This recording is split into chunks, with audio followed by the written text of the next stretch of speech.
Welcome to Techstination. Joining us is Dr. George Hobor, Senior Program Officer at the Robert Wood Johnson Foundation. Thank you for joining us, Dr. Hobor.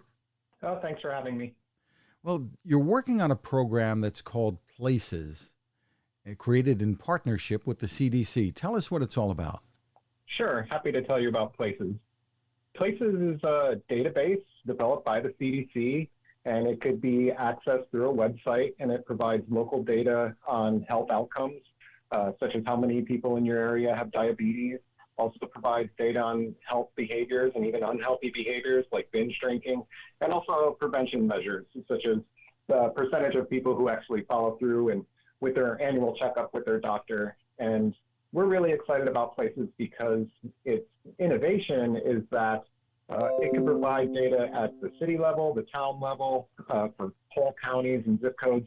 But really what's great about it is it allows you to get even at smaller scale, and it provides data what we call the census tract level, and that allows you to compare neighborhoods. And we haven't been able to do that before with health data, so it's really exciting.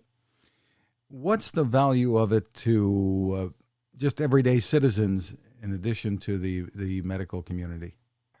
Sure. I think the medical community is pretty obvious, and you could take a public health practitioner. They could better target where there are problems. But to your question on citizens, we think there's value in just knowing in general what the health of your community looks like. We think there's value for advocating for better health, and these data could really help you do so.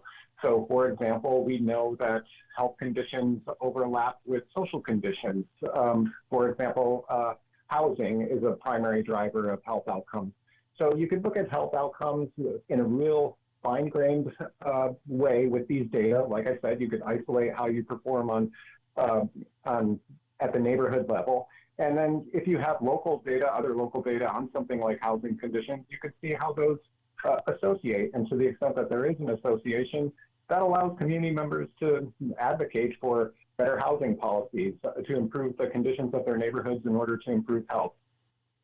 Is this being used during the current pandemic for COVID-19 at all, or are you looking at other types of health issues? Well, it doesn't provide COVID outcome data specifically. So something like confirmed COVID cases or testing data, that's not within Places. But it can be used to address COVID because it does provide that information on underlying conditions.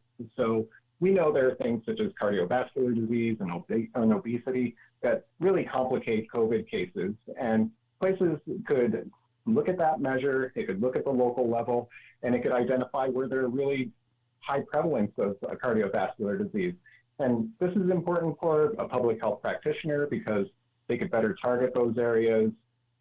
They could do better outreach, they could do better education, they could really make sure that really vulnerable communities are following guidelines and trying to be safe.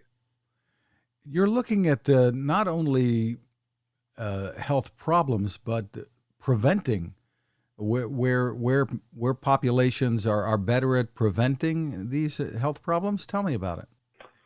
Sure. The Places does have prevention measures.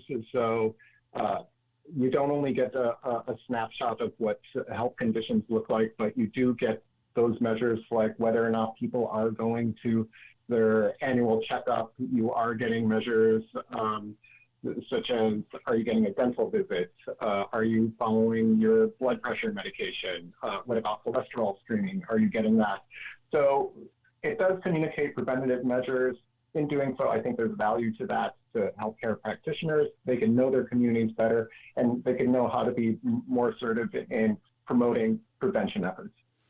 Where does the data come from? I'm also looking at the unhealthy behaviors section on the website, which is terrific. But where does all the data come from?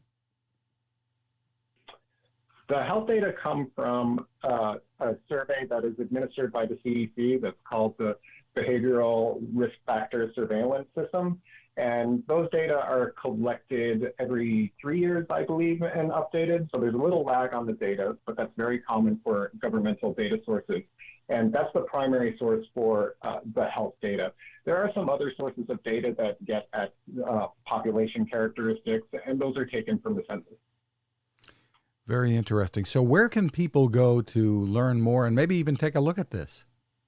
Yeah, we encourage people to take a look at it, and they could do so by going to the CDC's website, specifically cdc.gov/places.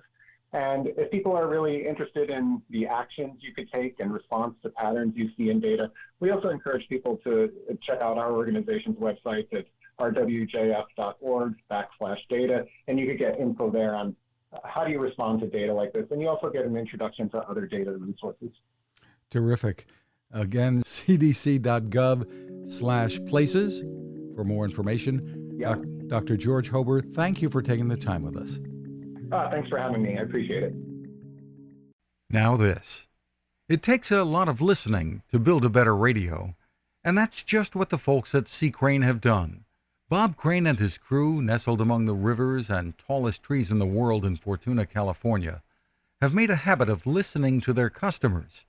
And that's just what they've done in building the CC Skywave SSB, the Swiss Army knife of portable radios.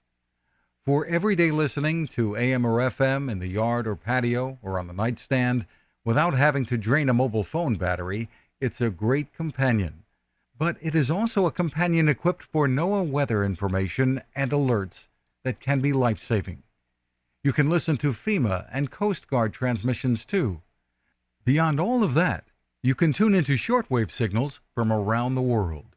It's compact, easy to take with you, and built to last. The CC Skywave SSB. Click on the link at Techstination.com.